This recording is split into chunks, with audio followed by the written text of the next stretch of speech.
Like, how do you feel about it? Yeah, I got accepted to hospitals, one in Baltimore, but The single of it wrecked me. University of Baltimore.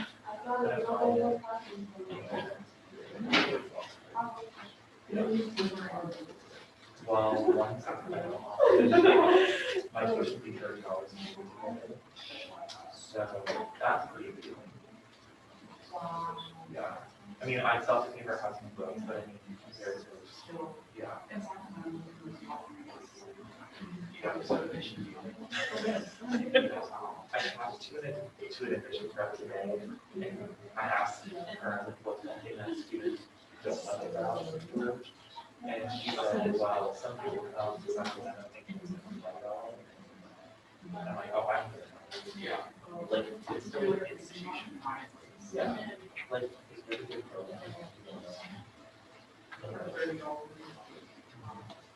Good to go? Okay.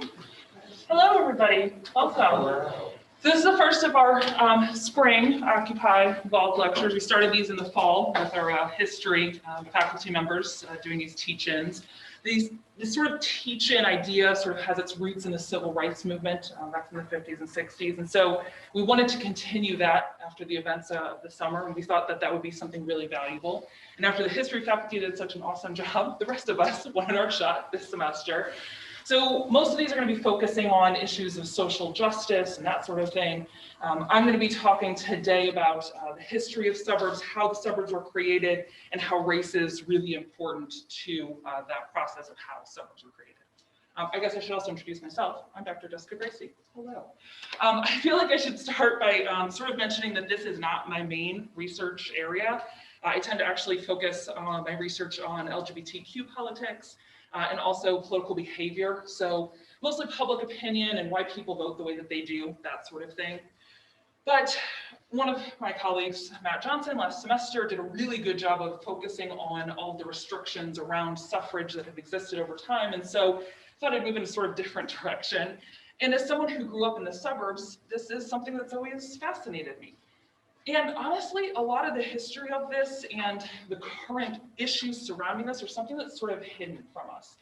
I did not realize the role that the government played in segregating the suburbs until I was in grad school. And so I think it's really important for us to sort of think about these sort of things. I think we often just assume that Black folks live in the inner city and white folks live out in the suburbs just because, I don't know, it's just the way things happened. That's just where they want to live. People like to live near people that are like them. Or, you know, maybe Black people can't move out to the suburbs because they can't afford it, but that's because of their own personal choices that they've made or something like that. Or maybe there is discrimination. Maybe it's because of discrimination, but it's on the part of banks and realtors and that sort of thing. And that discrimination does exist. I'll talk about that a little bit later. But a lot of this is because of explicitly racist laws that our government created back in the 30s and 40s and 50s and 60s that segregated our suburbs, that created white suburbs and left Black folks in the inner city. So I'm actually going to start by talking a little bit about me and my history, and my family's history in the suburbs. So I grew up in St. Peter's, which is a suburb of St. Louis, this little area over here. I was actually born in California. My dad was stationed in the Air Force, and we were stationed out in California, so that's where I was born. But both of my parents were from the St. Louis area, so once my dad got out of the Air Force when I was a baby, we moved back to the St. Louis area. So my dad grew up in Creve Coeur, which is around here-ish. My mom grew up in Melville, which is around here-ish, a little bit lower. And so when we moved back to St. Louis when I was a baby, well, St. Charles was really cheap and the schools out there were really good. And so we ended up moving all the way, you know, out there to the suburbs. So that was absolutely the edges of the St. Louis suburbs back in the 70s.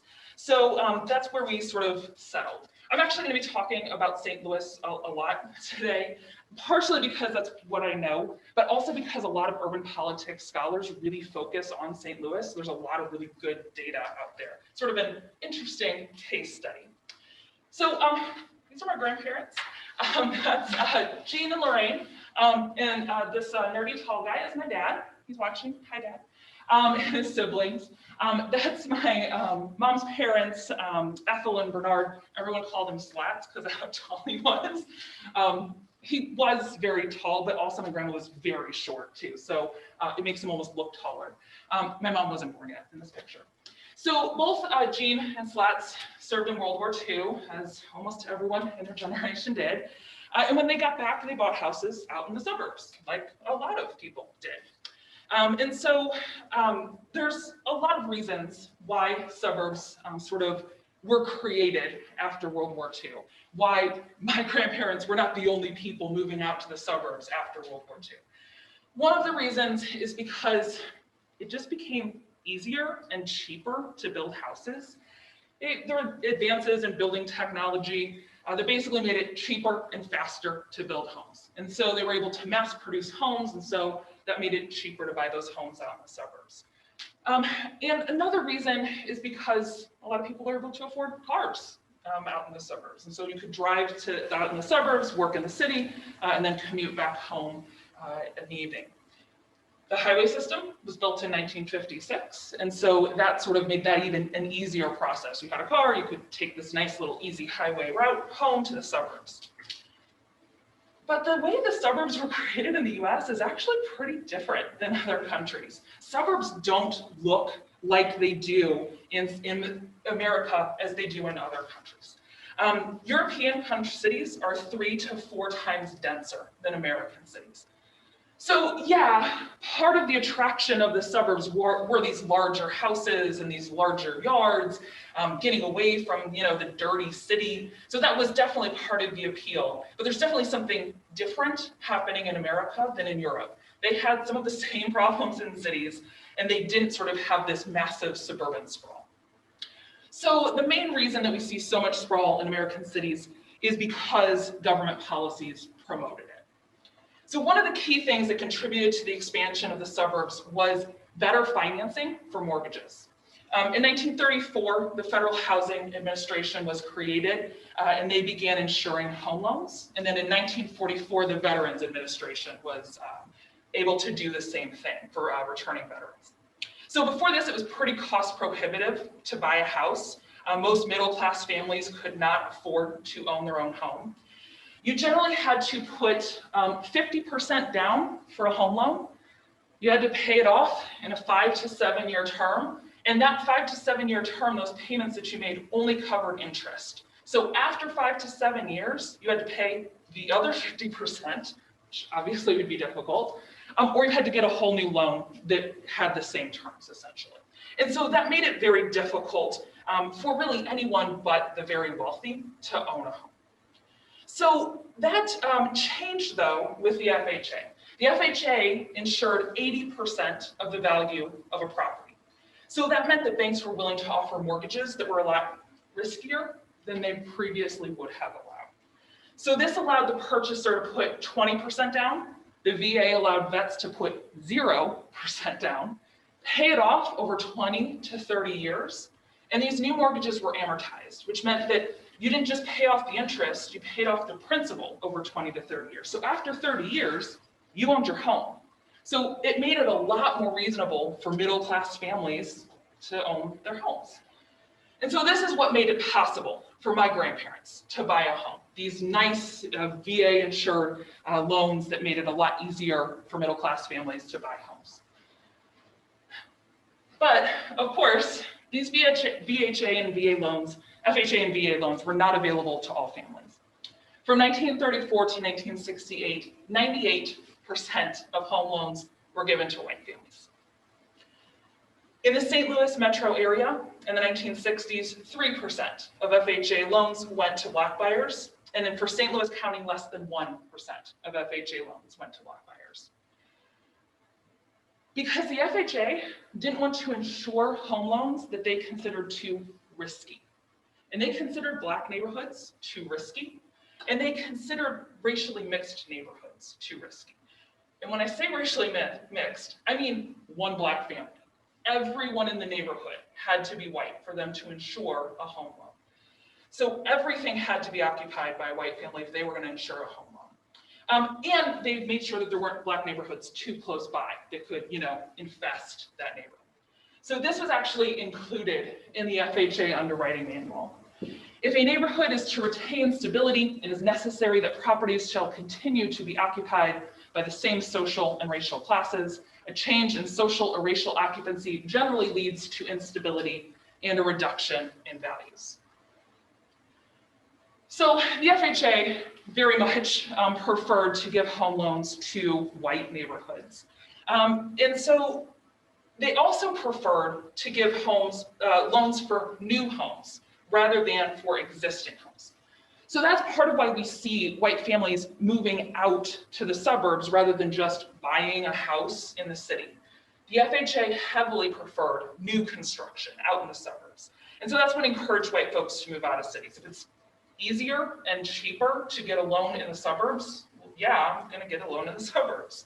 So entire subdivisions and suburbs were created under the condition that they be all white in order to get this FHA backed loans.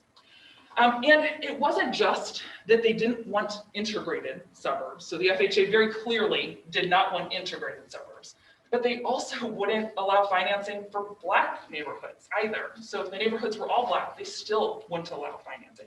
So that meant that when developments were actually created for Black families, and they sometimes were, they were also more poorly constructed than those for white families, and they often lacked amenities like parks and stuff like that.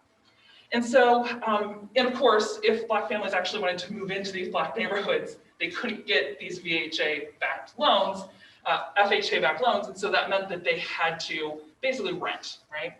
And so that made it a lot more difficult for Black families to move out to the suburbs.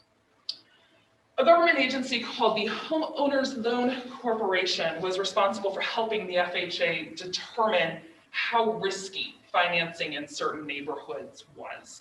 And so they drew maps to separate different neighborhoods within a metropolitan area. Areas were labeled best, desirable, declining, or hazardous. Best was denoted by green, hazardous by red. This is where the term redlining comes from, right? So these red areas are red lined. These are the hazardous areas. This is what these maps looked like for St. Louis and for the Kansas City area. So you'll notice, right, especially the areas in the center, especially in St. Louis, it's a little bit more pronounced, of course. This is the line for the city right here. Right, and so you can see the ones that are closer into the center of the city are the ones that are more likely to be marked red. They're also the ones, see this gray area here, that's the industrial area, more likely to give off pollution and not be a very nice place to live. And so those were rated as hazardous. And so the areas marked as hazardous were too risky to insure, for the FHA to insure those loans. And I'm sure you can predict what I'm about to say, much of that rating was based on the racial makeup of that neighborhood. Areas where Black people lived were rated as hazardous. These are some actual examples from the HOLC ratings for a couple neighborhoods within Kansas City. So this top one, another poor semi-slum area, very little better than the south portion. The north end near the business and industrial district is cheap and dirty neighborhood. The south one half of the area is on a rather steep hill. Streets are in poor state of repair, as are the houses. It is occupied by a low grade of income laborers, chiefly Mexicans, a few Negroes. School and transportation facilities are adequate, and the area has all utilities. A very poor fourth grade district. This next one, an old spotty and rundown section with a variety of 1.5, two-story houses, mostly all frame. Between McCoy and Spring, Highway 24 to College are Negroes. The southeast portion of the area between College and Maple also houses Negroes. The ground is irregular with 2 or 3 small ravines. As a whole, a poor fourth grade area. So obviously, you can tell how racial makeup was really central to what these ratings were, right? This is so important that about half of the description of the area is devoted just to the racial makeup of the area. And so that was a big part of the rating that a neighborhood received. So at this time, of course, we see a lot of people moving out to the suburbs. And to market these new suburban houses that they built, developers promised not only a home, but a way of life, right? They were marketing this iconic image of the American dream, right? The suburban house became the American dream. And so the suburbs were promoted as this way to achieve instant social status, escape the problem of the cities, live in this closely regulated social environment. And so the suburbs became really differentiated from the city in our minds, but also in reality too. So developers were really careful to make sure that they targeted the correct home buyers for their new developments. They wanted potential homeowners that could add to their bottom line. And so deed restrictions became really popular as part of these suburban developments. They specified a lot of things: minimum lot sizes, the minimum cost for the house, setbacks from the street, the color, the style of the house, that the grass had to be cut every week, that you couldn't hang laundry out on a clothesline, a whole bunch of things, right? These restrictions promised to protect the exclusivity of the suburbs and, of course, to protect property values as well. And of course, these restrictive covenants also forbade the owners of the home from selling or renting their home to a Black person. This is an example from an ad from a suburban development. And you can see, right, they're sort of appealing to how awesome, amazing this new suburb is going to be. I appeal to the instincts of those about to marry. Isn't this just the most remarkable offering you ever heard of? Restrictions: the party of the second part hereby agrees that the premises hereby conveyed shall not at any time be conveyed, mortgaged, or leased to any person or persons of Chinese, Japanese, Moorish, Turkish, Negro, Mongolian, Semitic, or African blood or descent. Said restrictions and covenants shall run with the land. This was really common language at the time. A lot of suburban houses had these deed restrictions connected to it. This sort of thing was sort of difficult to enforce. I mean, after you sell the house once and then you sell it again, can the second owner really be held to this deed restriction? And so it became kind of difficult to enforce. And so as an alternative to this, a lot of communities, suburban communities, created homeowners associations, community associations. You had to be a part of this community association to be able to buy a house in the neighborhood. Of course, to be a part of the community association, you also had to be white. So if you weren't white, you couldn't be a part of the community association, which meant you couldn't buy a house in that neighborhood. So these restrictive covenants were put into place by individual developers, but they were enforced by government, they were enforced by the courts, and they were encouraged by the government.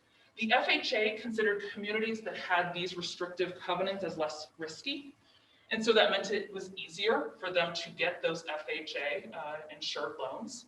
So the FHA promoted and encouraged restrictive covenants. They often wouldn't approve financing for a new development unless it had a restrictive covenant involved. And of course, it was up to government to enforce these covenants. When challenged in courts, judges would often say that these were not a violation of the Constitution because they're private agreements. And so, it's fine. It's estimated that restrictive covenants applied to homes sold in half of the subdivisions built before 1948, when the Supreme Court finally ruled that restrictive covenants could not be enforced by government. They could still be made. They could still create these restrictive covenants. Government just said courts couldn't enforce them anymore. So they couldn't be enforced anymore. The response to this ruling, of course, that these restrictive covenants couldn't be enforced anymore was extreme resistance on the part of the FHA. The FHA essentially ignored the ruling for 2 years until they finally said, okay, I guess we won't insure mortgages that have these restrictive covenants anymore. So there are other things as well that sort of contributed to making the suburbs so overwhelmingly white, like exclusionary zoning. Even before the FHA was created in 1934, a lot of local governments had ordinances that prevented Black families from buying homes in white neighborhoods, and vice versa, that prevented white families from buying homes in Black neighborhoods as well. And this practice was justified because it would prevent race conflict. This is an example of the rhetoric used to support these laws. This is a pamphlet in support of a proposed racial zoning ordinance in St. Louis in 1916. Look at these homes now, an entire block ruined by Negro invasion. Every house marked X, now occupied by Negroes. An actual photograph of this block. So the message is pretty clear, right? If Black people move into the neighborhood, they're gonna ruin it. And so this ordinance passed in 1916. It actually was ruled unconstitutional a year later in 1917. So it passed, was ruled unconstitutional the next year, not because segregation was wrong, of course, but because it restricted what private property owners could do, right? So private property owners couldn't sell their home to whoever they wanted to. And so that's why it was unconstitutional. But this sort of idea did not go away. As you can tell, 3 years later, here's a pamphlet with essentially the same message about how there's an invasion of Black people into the area. And so this issue did not go away. Has pretty much the exact same tone. So once racial zoning was ruled unconstitutional, local governments instead used zoning that wasn't explicitly about race. A lot of localities prevented apartment buildings or other types of multifamily homes from being built in favor of single-family homes, or they specified a large lot size to mean that you had to, right? A huge lot size with a huge house means that really only rich people can move there. So this is what those zoning laws looked like in St. Louis in 1965. The orange are multifamily zoning, right? So that's where apartments and other types of multifamily dwellings could be. You'll notice those are all in the city, right? This again is the division, the city line, and this is the county, the suburbs.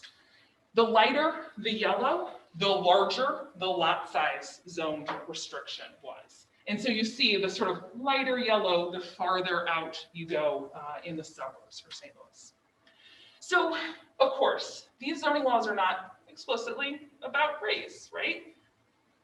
But these laws didn't exist until racial zoning was ruled unconstitutional. So, quite a coincidence there. And the courts have consistently held that these types of zoning laws are fine. That really there can't be discrimination on the basis of income or class. It's not prohibited by the Constitution. And so if suburbs can show that their zoning laws exist to protect their tax base or to protect the residential character of their area, then that's fine. These zoning laws are not going to be struck down by courts unless they are shown to discriminate on a basis other than income or class. So these zoning laws, even though they do discriminate, they have to be shown that that's the intent, is to be racially discriminatory. And so they've really sort of been able to do this exclusionary zoning. Zoning was also used in other ways to protect white neighborhoods and to encourage the decline of Black neighborhoods. Often industries that caused pollution were zoned in Black neighborhoods, as well as businesses like liquor stores, nightclubs, that sort of thing. According to a GAO report from 1983, commercial waste treatment facilities and waste dumps were still more likely to be found near Black neighborhoods than white neighborhoods. So this meant that Black neighborhoods in the city and inner ring suburbs were left to decline. These red line maps basically became self-fulfilling prophecies. Red line neighborhoods didn't receive investment and they were left to deteriorate in ways that often encouraged additional white flight into the suburbs and increased that racial segregation. And often, governments took steps to even hasten this decline of Black neighborhoods. When the highways were created, they were often intentionally mapped through Black neighborhoods in a process called slum clearance. Because highway engineers didn't want to disrupt commercial property values, they wanted to route these highways through residential areas. They didn't want to harm businesses, so they'd rather harm residences. And so generally they chose the cheapest homes. So the homes in poor neighborhoods and in Black neighborhoods. And so local governments were actually encouraged by the federal government to identify which blighted areas they wanted to clear in order to build the highway. And of course, at this point in history, mid-1950s, slum, blight, these words are just synonymous with Black neighborhoods at the time. When you say blight, everyone knew what you meant. And so rarely were these displaced families even given any assistance to find new housing.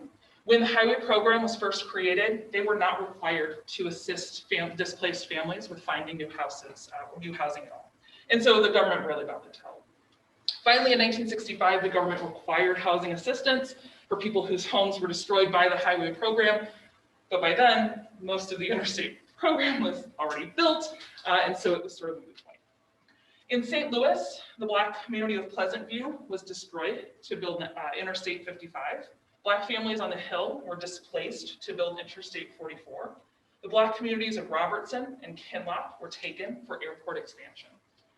Black neighborhoods were often targeted for this slum clearance because they were the cheapest, but also because the Black community lacked the political capital to fight it in ways that even poor white people could fight it.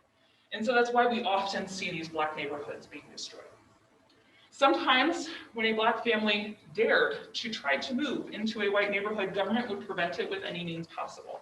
In the late 1950s, a Black family attempted to move to Creve Coeur in the suburbs of St. Louis, where my dad grew up. The white family owners didn't want it, of course, so they attempted to buy out this Black family. And the Black family refused to sell, and so the city ended up condemning the property and turning it into a park, all to prevent the Black family from moving in. So the suburbs have predominantly become white because of all of these policies put in place by government. The FHA and the VA loan programs favored new home construction in the suburbs and almost exclusively insured mortgages only for white families. The FHA also promoted and encouraged restrictive covenants that until 1948, the government helped to enforce those restrictive covenants. Local governments played a role through exclusionary zoning, first to explicitly zone Black neighborhoods and white neighborhoods, and then later to zone based on income. Local governments also helped the federal government clear slums when creating the highway system and other development projects that predominantly destroyed Black neighborhoods instead of white ones. Okay, so all of this is awful, right? But that's all in the past, right? Housing discrimination was ruled unconstitutional, made illegal and unconstitutional in 1968 with the Fair Housing Act, became Title 8 of the Civil Rights Act. So the Fair Housing Act prohibited discrimination in the sale or rental of housing, the financing of housing, and the provision of brokerage services based on race, color, national origin, and other protected classes. Of course, even though housing discrimination is no longer legal, it does still happen. There have been experiments conducted to test this. In these experiments, a white person and a Black person pose as equally qualified home seekers and ask realtors about available homes. In the 2012 experiment, Black home seekers were shown 17% less homes than white home seekers. Black people Black mortgage applicants are charged higher interest rates and heavier refinance fees compared to white borrowers. Denial rates for mortgages are higher for Black borrowers. They're denied mortgages 17% of the time compared to only 8% for white borrowers. And government has often been complicit in this discrimination. Before the housing market crash in 2008, government regulators ignored the fact that a majority of subprime mortgages were targeted at Black buyers. Subprime mortgage, for those of you who don't know, is a mortgage generally marketed for those with a lower credit rating. It has a higher interest rate, higher closing costs than traditional loans. Most of these subprime mortgages before the housing market crash came with interest rates that increased over time. So these subprime loans were 5 times more likely in Black neighborhoods than in white neighborhoods. So 51% of home loans in Black neighborhoods, 51% of these home loans were in Black neighborhoods compared to only 9% in white neighborhoods. And even being higher income did not protect Black buyers from these subprime mortgages. As you can see, even in this upper income bracket here, 39% of the mortgages were subprime for Black buyers and only 6% for white buyers. In 2006, Black and Hispanic families making $200,000 a year were more likely, on average, to be given a subprime loan than a white family making less than $30,000 a year. Yeah, $200,000 a year, and they were still more likely to be given a subprime mortgage than a white family making less than $30,000. Okay, so but literally, even if no additional housing discrimination had happened after 1965, the effects of these racist policies would still be impacting us today, because the pattern of where families settle still impacts us. The effects are still there, even decades later. Economists have found as recently as 10 years ago that the level of racial segregation, home ownership rates, home values, and credit scores are still apparent where those red-lined boundaries were back from 1930s, still have all of these disparities. This table shows the large gap that still exists in home ownership rates between Black citizens and white citizens. About 72% of white families own their own home, compared to 42% of Black families. This racial gap in home ownership has barely changed in 100 years. The racial gap is about 25 percentage points. White families are about 25 percentage points higher than Black families to own their home. And that's the same home ownership gap that existed in 1910. You can actually see that this gap actually increased a little bit after the housing market crash. Yeah, it dropped a little bit for white families, but it dropped quite a bit more for Black families. In the St. Louis area, the homeownership gap is even higher. 77% of white residents own their homes compared to only 45% of Black residents. And the spatial segregation from these policies still exists. This map shows how the population in St. Louis shifted from 1940 to 1950. So each one of these white dots is a white person, well, 25 white people. Each of the red dots is a decline in white population. And so you can sort of see how all of these white dots are sort of clustered in the suburb area. And sure, there's some Black dots, that's an increase in Black population, but that's very much centered right here in the city and, like a suburb.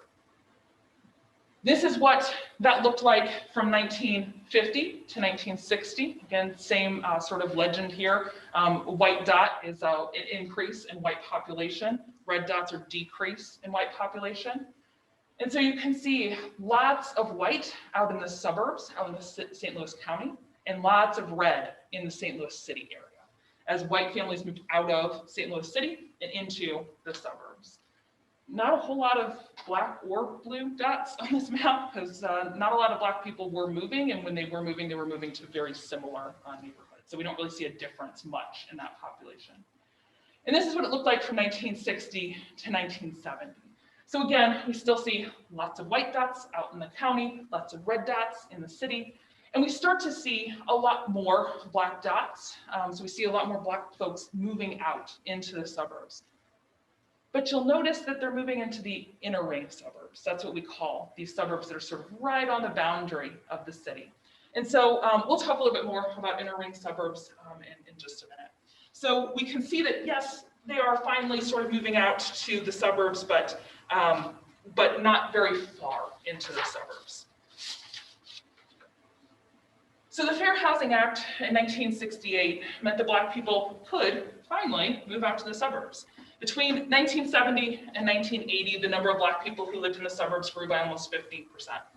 But those who moved to the suburbs in the 70s and the 80s mostly moved to those inner ring suburbs, those older suburbs. And they tended to have a lot of the same problems as the central city neighborhoods. They tended to have lower tax bases, higher debt, poorer municipal services, lower socioeconomic status, higher population density than these suburbs that were mostly white.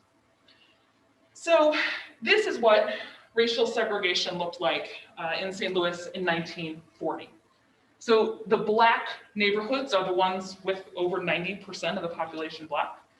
The white blocks, white neighborhoods have over 90% population that's white. This is what it looked like in 2000. A lot more gray, which indicates somewhat segregated areas. So it's definitely a different story than in 1940, but there's still a whole lot of areas that are over 90% Black, or you'll notice the white areas on this map aren't over 90% white, over 99% white. That's still a lot of racial segregation.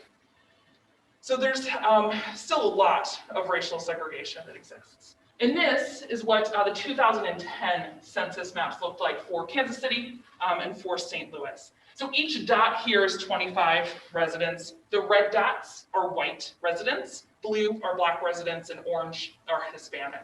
And you can very clearly see racial segregation existing. In St. Louis, it's very stark in what we call the Delmar Divide. This is exactly where Delmar runs. And we have lots of Black folks that live above Delmar and lots of white folks that live south of Delmar. So a lot of racial segregation. Even though these policies are gone and have been gone for over 5 decades, the impact is still there. And this geographic segregation matters. One example of why this still matters is schools. American schools are more segregated now than they have been in more than 4 decades. In the US, we're assigned to our public school based on where we live. And so most white children live near other white children, and so they go to schools with other white children. Most Black children live near other Black children, and so they go to mostly Black schools. Of course, Brown versus Board of Education in 1954 ruled that school segregation is unconstitutional. But that only ruled that the type of segregation by law was unconstitutional. Literally saying, designating specific schools as a white school and a Black school was unconstitutional. It didn't do anything for this kind of racial segregation that we see in our schools today, the kind that naturally occurs because of where we live. This shows the percentage of white kids that attended majority white schools. This shows the share of Black kids attending majority non-white schools. And so this segregation still exists in schools and is not getting any better. More than half of children go to school in racially concentrated districts where over 75% of the students are either white or non-white. And the segregation's not decreasing, it's actually increasing. The number of what we call apartheid schools, schools where 1% or less of the student population is white, has increased from almost 3,000 in 1988 to nearly 7,000 in 2011. So this is what school segregation looked like in St. Louis in 2014. So the darker the blue, the more Black students in the school. The white ones in white have a lot lower Black populations. So there's 3 districts here that sort of stand out, right? This one is Normandy. 97.5% of the students in 2014 were Black. This one is Jennings. 98.8% of their students were Black in 2014. And that one is Riverview. Now, in the Black population, there was 97.8, their Black student population. Now you compare that to some of these schools down here, Melville, where 9.7% of the students were Black. Lindbergh, where only 4.1% of the students were Black. And so this has some pretty big impacts as well for school funding. So public schools are funded through mostly property taxes. Since white children are more likely to live in wealthier or middle-class neighborhoods, that means that the property in their neighborhoods is worth more, which means that their schools get more funding. Black children are more likely to live in poorer neighborhoods, and so the property of their neighborhoods is not worth as much. And so that means less property tax going to their public school. School districts that predominantly serve students of color received $23 billion less in funding than mostly white school districts in 2016. $23 billion less, despite serving the same number of students. So this map shows what the funding disparities look like in St. Louis district schools. So red are the lowest funding amount, green is the highest funding amount. Remember, these 3 districts, Normandy, Jennings, and Riverview, have the highest Black populations, also have the lowest funding per pupil. This one right here, this green one, not very far from Normandy, right? Gets a lot of funding, has about 19% of their student population is Black. On average, nationally, non-white districts receive about $2,200 less per student than districts that are predominantly white. And these differences in funding translate directly into the classroom. It means that these schools that get less funding can't afford computers, have lower teacher salaries, all of that sort of stuff, use older textbooks. And that also translates into how effective schools are too. In St. Louis County in 2014, 44% of Black children attended school in districts that the state said performed so poorly that they stripped them of their accreditation. 44% of Black students went to unaccredited schools. Only 4% of white students went to unaccredited schools in 2014 in St. Louis County. As a school's Black population increases, the odds that any given teacher there will have significant experience, full licensure, or a master's degree all decline. Teacher turnover at Black schools is typically pretty high. And Black schools are less likely to have advanced placement courses and high-level classes like calculus. So let's actually look a little bit at the differences between Normandy, this school here with 97.7% of Black population, and Clayton with only 19%. We can see, right, huge difference in funding. In 2000, this is from 2014. And so at the time, Normandy was unaccredited. Right now, I think it's provisionally accredited. Clayton was, of course, accredited. The four-year graduation rate for white students at Clayton is 96%. Of course, there's not enough white students at Normandy to even have a graduation rate for them, so they can't calculate that. Four-year graduation rate for the Black students at Clayton, 94%. Graduation rate for the Black students at Normandy, 61%. Average teacher salary, quite a bit of a difference. At Clayton, they get $71,000. At Normandy, $59,000. Average spending per pupil, it's an almost $3,000 difference per student. Almost $18,000 at Clayton per student, $15,000 per student at Normandy. Only 1% of core classes in Clayton are not taught by highly qualified teachers. It's 40% in Normandy.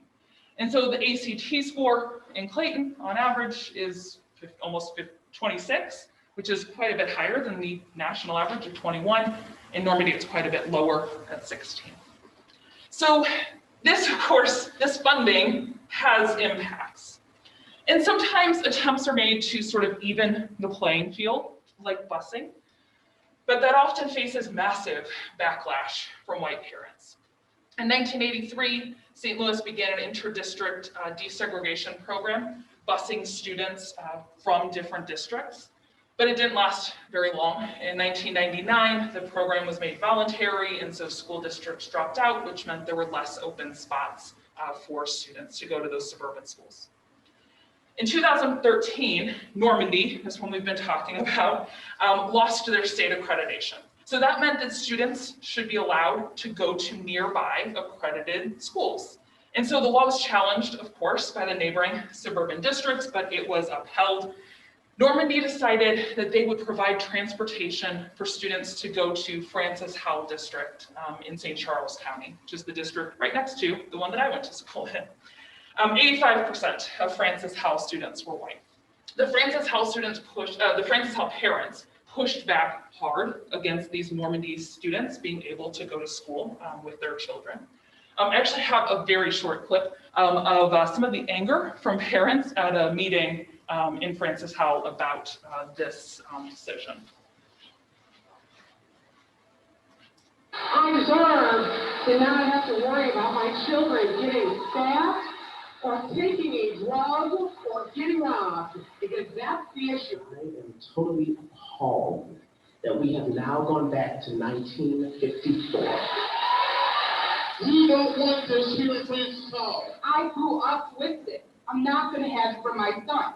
So if this district send my son to a better school, when this one goes down.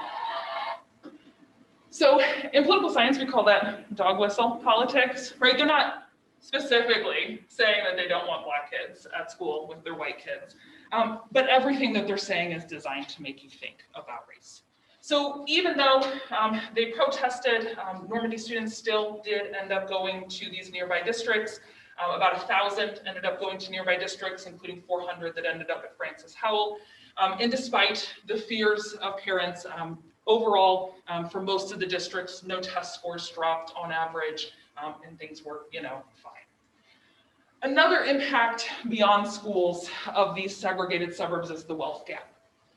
Homeownership is a really powerful tool to build wealth. Homeowners have significantly more wealth than renters, 40 times the median net worth. I'm sorry. No, okay. All right, so the median net worth for Black families is $13,000. The median net worth for white families is almost $150,000. And this is generational, of course, because the more wealth that families are able to build up, the more maybe they're able to help their children pay for college without having to take out massive student loan debt. And homeowners, children of homeowners are more likely to become homeowners themselves and then build up their own wealth. So this shows the difference in the average family student loan debt, and you can see that Black families have quite a bit more student loan debt than white families. Another, so we aren't just racially segregated, we're also economically segregated as well. Economic classes are separate from each other, and this separation has actually been increasing. And where we live matters, and it matters even more for people lower on the economic ladder. For lower income people, local networks are more important to find a job, to find out about other opportunities. People with lower incomes are less likely to own a car, and so they need to rely on public transportation, or they need to live close to where they work. They need to rely on public schools because they don't have enough money to send their children to private schools. They're often unable to afford childcare, and so they have to rely on nearby friends or relatives for sort of an informal childcare. And so we know that economic inequality has been increasing over the past few decades. But this economic segregation just sort of compounds that problem. And of course, economic segregation often overlaps with racial segregation. So these two maps show the racial segregation in St. Louis. And this one on the right shows the economic segregation in St. Louis. So on the left, the orange blocks are areas in St. Louis City and St. Louis County that have the highest Black population. The dark blue ones are the ones with the highest white population. On the one on the right, the orange blocks are the ones with the highest rates of poverty. The dark blue ones are the ones with the lowest rates of poverty. Whole lot of similarities between those two maps, right? So this economic segregation also has impacts on tax revenues for local governments. Wealthier white families moved out of cities and they took their money with them. And so the central cities were left to decline, and so did property values, which impacted tax revenues for central cities.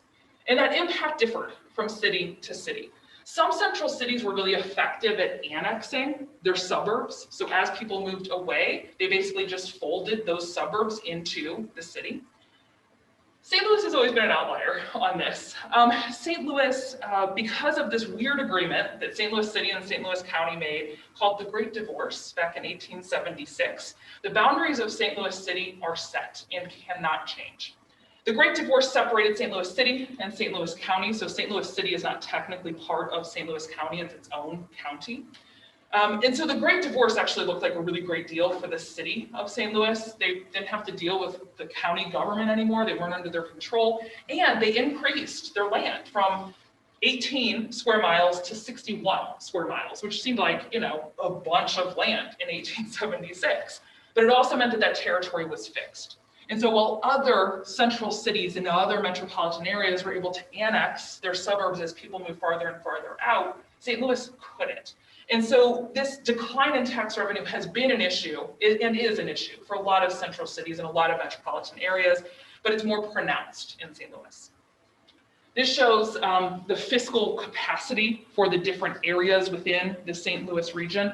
So the fiscal capacity is sort of how much government has the money to do, essentially. And so you can clearly see, right, the city of St. Louis and especially those northern suburbs, those inner ring suburbs, have the lowest fiscal capacity within the St. Louis area. Another problem that many metropolitan areas deal with because of the suburbanization, but that's also a bigger issue for St. Louis, is metropolitan fragmentation. So metropolitan fragmentation basically refers to the large amount of municipalities within a metropolitan area. Because St. Louis couldn't annex any of those suburbs incorporated into their own governments. And there was a lot of incentive for these suburbs to incorporate and create their own governments. They're able to set their own tax rates, able to create their own zoning laws. Plus, they were able to just sort of create their own community identity, separate themselves from the city. And so it made sense for these municipalities to incorporate. And it was easy for these municipalities to incorporate as well. Some states make it a little bit harder to incorporate, some make it easier. Missouri made it pretty easy for these cities to incorporate. So metropolitan fragmentation is an issue that impacts a lot of cities, but it's a lot more pronounced in St. Louis. There are 90 municipalities in St. Louis County alone. And there's of course more in the surrounding counties as well. So yeah, lots of fragmentation, lots of little different cities within the St. Louis area. There are some advantages to this metropolitan fragmentation. One is that it gives citizens a lot of choice in where they want to live, right? So I could choose to live in a municipality that has more services or lower taxes, or that has a certain community identity that I really like. So there are some advantages to this. But it also creates a lot of inequalities as well. Municipalities with higher income citizens are able to get more revenue from property taxes. Their property is worth more. They're able to get most of what the revenue that they need from property taxes. Municipalities with lower income citizens have to rely on other means for the revenues. And so this encourages municipalities to be even more selective and exclusive with their zoning. It encourages them to continue to zone larger and larger lots so they get more and more property tax. These municipalities in these lower income areas have to be more and more creative about finding ways to get enough revenue. And so a lot of these municipalities in these lower income areas rely heavily on fines and fees. This is part of the big issue that was a big cause of the unrest in Ferguson after the Michael Brown shooting. Ferguson relied a lot for their revenue, a lot on court fines, fees, tickets, that sort of thing. And they are not alone. 20 municipalities in the St. Louis area rely on court fines and fees for over 20% of their revenue. And all of those municipalities are in the North St. Louis County area, the areas that are predominantly Black and predominantly lower income. Calverton Park is the huge outlier in the St. Louis area. They rely on court fines and fees for 66% of their income, of their revenue. And these fines and court fees have a disproportionate impact, of course, on poorer people. It's a lot harder for poor people to be able to afford to just pay a $100 ticket without going on some sort of payment plan. And payment plans are in and of themselves a bit of a nightmare. They have even more fees that stack up. There's a really heartbreaking short documentary from Vice that you can find on YouTube called Debtors' Prisons that goes into that issue a lot more, and it is painful. So this segregation also has impacts on health too. A recent study found that neighborhoods that were redlined have higher rates of asthma, COPD, diabetes, and obesity, which leaves them more susceptible to have complications with COVID. These areas also have lower life expectancies. These are maps that were drawn almost 100 years ago, and they're still having impacts. They're still significant to health outcomes. Another big consequence of our geographic segregation is that it's often difficult for us to understand each other. When I was in high school, I could just not understand unemployment. Our local McDonald's was always hiring, so why the hell wouldn't people just get a job there? Of course, I didn't realize at the time how hard that would be. If you lived in the city of St. Louis, how are you going to get out to St. Peter's? There's no public transportation that runs out there. We vote it down every single time it's proposed. So how are you supposed to get out there? And even if there was public transportation that ran out there, most companies require you to have reliable transportation, and they don't consider public transportation to be reliable. And so I didn't quite understand the impact that where we live can have on us, on our educational opportunities, our job opportunities, our health, who we become friends with. And after the protests over the summer, I think it became even more clear to me that it's very difficult for people to understand the experiences of people of other races and ethnicities. it's really clear that a lot of white people don't really know a lot of Black people. Our neighborhoods are segregated, our schools are segregated, our workplaces are segregated, which means it's often very difficult to form meaningful friendships and relationships with people of other races or ethnicities, which is why we still have so many white people claiming that racism doesn't exist, because they've never really had the opportunity to form a meaningful relationship with a Black person who could tell them what their experiences are. I mean, if I don't know any Black people, then I obviously don't know anyone who's experienced racism, right? So what this ends up meaning is that some of us are left with a lot of privilege. It would be based on where we grew up. And where we grew up is based a lot on our race. When I think of white privilege, I think of a lot of things, but this is the one that sticks out to me the most. Because I did literally nothing for the privilege of growing up in a neighborhood with good schools and with a good economic safety net. And neither did my parents. And it's not like my grandparents were wrong to buy a house out in the suburbs when they were given the opportunity to, but I think it's important to know what impact that has had on all of us. It benefited my family, but there were a lot of families that couldn't benefit from that.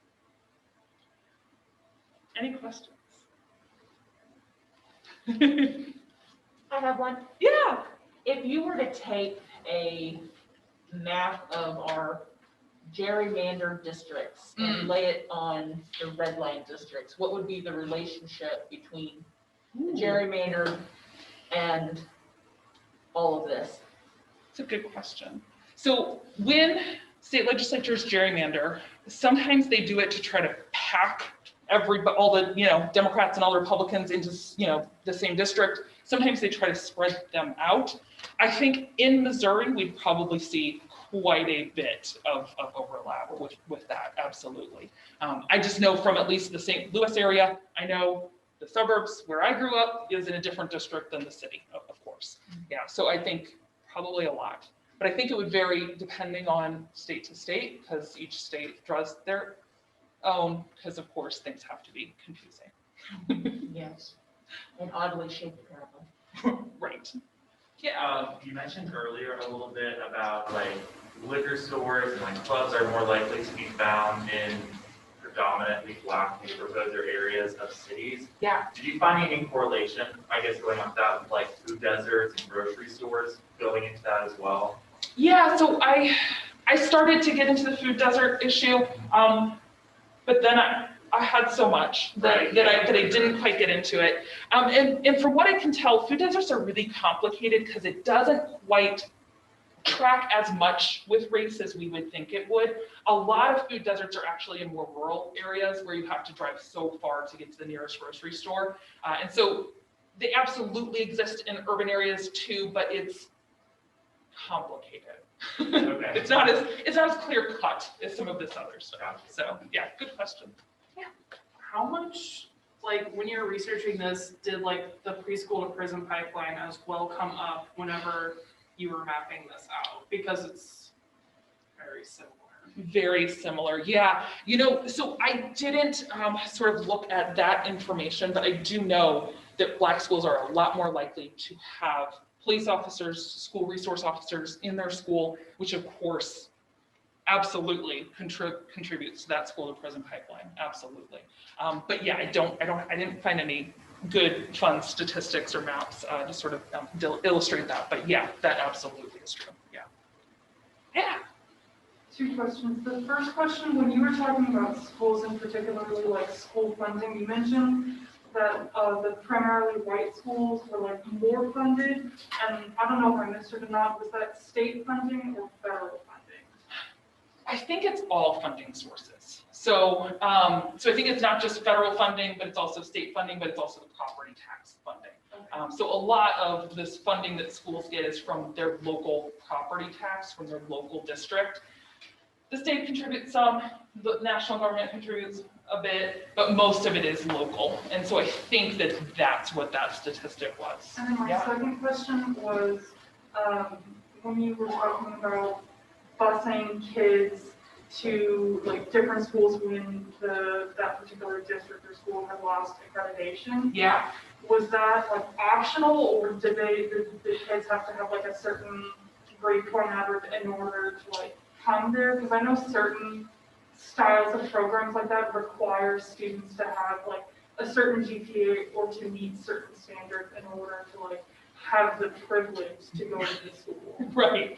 Yeah, so I think this program was a little different than some of those other sort of busing programs that are intended for desegregation. Because in Normandy, it was because they lost accreditation. And so I don't think that there were any requirements tied into it. I only vaguely remember it. I was still living in the St. Louis area when this happened. And so I sort of remember it happening, but I don't remember there being any sort of GPA requirement tied to it. I think it was, your school's not accredited anymore, and so if you want to go to a school that is, let's figure out where you can go. So I'm trying to figure out the best way to word this, but I know that property taxes being the primary source of funding for schools is across the country, it's not just Missouri. Right. Have there been any situations in which communities or states have tried to reverse that in order to rectify the situation, and has it proven successful if it has? So I know of some state programs that pool some of that together and then redistribute it more evenly. But politically, I don't think there's been enough support behind pooling it all, right? So I have seen some programs where it helps to even it a smidge within a state, but I haven't seen anywhere it's been sort of more overwhelming. And I haven't actually seen any research about what the impact of that is. That's a really good question, and I don't know if that's been studied to see what impact that sort of little bit of equalization has on funding. I would imagine it would help. Can't imagine it would hurt, but I don't really know. I actually grew up in one of those Robin Hood states. Yeah. Texas is one of those, the vast segregation between your urban areas and in the valley, the Latinos are. And you had to take a certain percentage of your property tax and put it in this pool, and then most of it went to the valley schools. I know it didn't last long, and I know that by the time I graduated in the mid-90s, it was fading out because the white suburban schools were getting upset that, and keep in mind this is Texas, that it was taking away their football money. Oh, wow. That's a new spin on it, taking away the football money. Well, my God, when you can build $5 million football stadiums for high schools. Right? My home high school football stadium is 3 times the size of Bearcat Stadium. Wow. But yeah, those sort of programs are, I think when they are in existence, they're very small in scope and tend to, be pretty politically unpopular because, I don't want my property tax to go pay for other people's kids. Yeah. And just kind of on that, because for me, I feel like that would be a very obvious, I don't want to say solution, because I don't think there's a solution, but like, have there even been any attempts? I feel like this is becoming more and more prevalent, but Yeah. it doesn't really seem good. Yeah, I mean, I think of all the things that we could sort of fix, that would almost be sort of the easiest here, but it would be very politically difficult. I mean, parents are going to be upset if you're taking money away from their kids' schools to give it to another kid's schools. And so, I mean, would that help with these disparities? I mean, you'd still have segregated schools, but if there was a difference in funding, would it be as problematic? It would still be a little problematic, but maybe not as problematic. But I think politically, it would be difficult. Unfortunately. I know, it's frustrating. Yeah. I have a question. So tonight's presentation was more emphasized on metropolitan areas, exemplified through St. Louis and Kansas City. My question is, in your research, did you find anything about like metropolitan, or not metropolitan, micropolitan cities with like 10,000 or more? Yeah. So cities like Maryville or Warrensburg in the state, and if so, are the same implications that are in metropolitan affect micropolitan?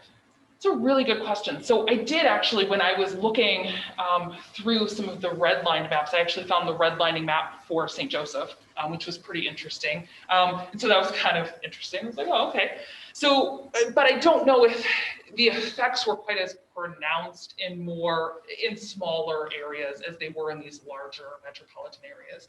Of course, a lot of the segregation and a lot of the discrimination of these policies still existed, right? I mean, in Maryville, it's not like Black families could get FHA loans or VA loans anyway. So those discriminatory impacts were still there, but I think we don't necessarily see as much of the sort of long-standing segregation in the micropolitan areas, because there just kind of isn't as much of a divide between city and suburb. That's a good question, yeah.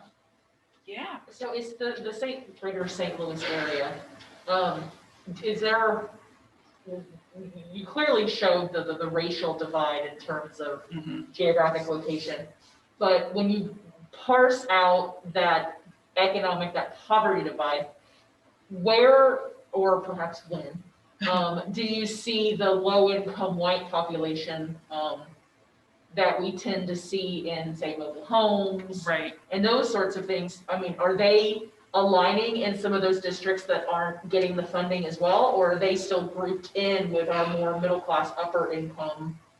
Yeah. So I think, I don't know how easy it is to sort of track out the differences between, right, the white lower class and the Black lower class within St. Louis. I mean, they are still definitely segregated. From what I just sort of know from growing up in the St. Louis area, it seems like a lot of the poor white families are sort of mixed in with some of those more middle class areas. The area, the suburb I grew up in, had a lot of pretty big and pretty medium-sized middle class homes, but there were also quite a few trailer parks as well. Was there zoning for that?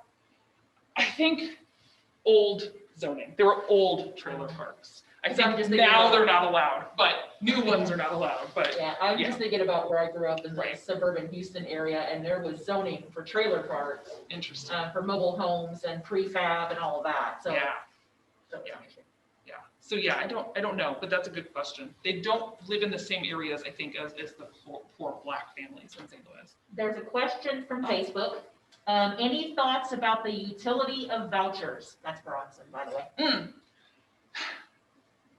I don't know. I mean, so vouchers might help at least in the short term to sort of get students out of some of these poorer schools, but it doesn't really do anything to fix the poorer schools, right?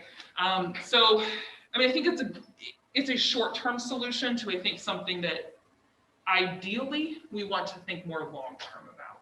I think it's very attractive to parents to have this idea of, let me get my kid out of school, understandably, but it definitely doesn't help anyone that comes after. So, I mean, I think it's an attractive, easy solution that a lot of parents like, but I don't think it fixes anything long-term.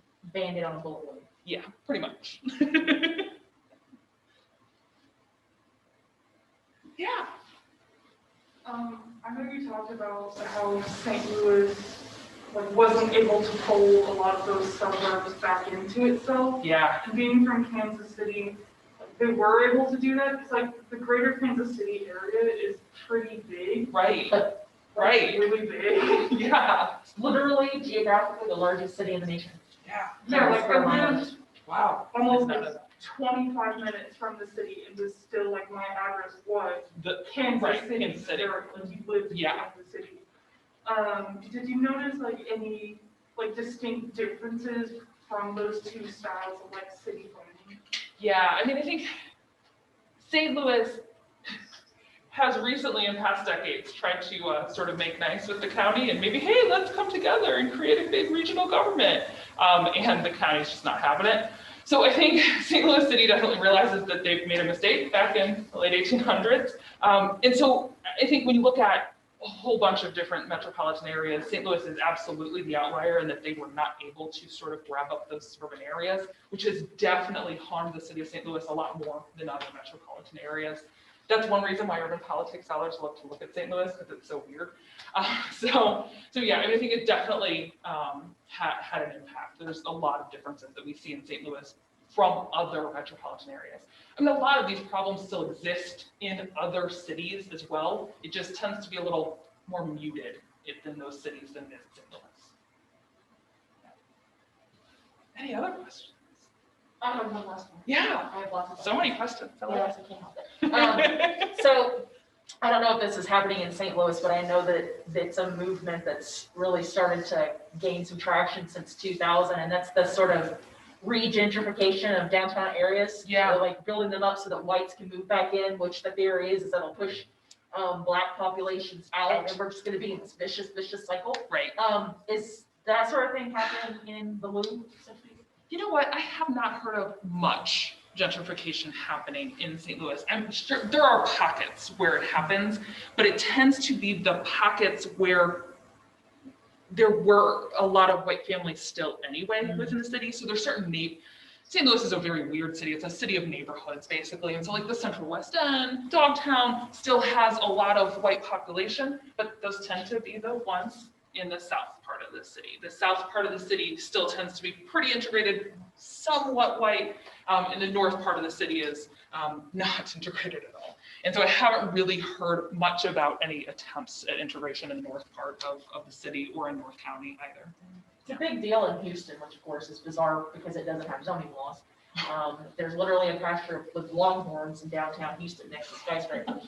But they're taking a lot of these old factories and warehouses and turning them into condos, and it's outpricing the Black population, forcing them to go somewhere that just doesn't exist anymore. Right. Yeah, absolutely. Yeah, I think St. Louis City it isn't hip again yet. So there aren't a whole lot of folks that want to move into it to try to gentrify it. But there are some areas, but mostly the areas that were already relatively white.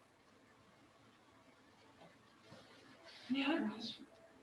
All right. Thank you, Dr. Gracey. Thank you so much.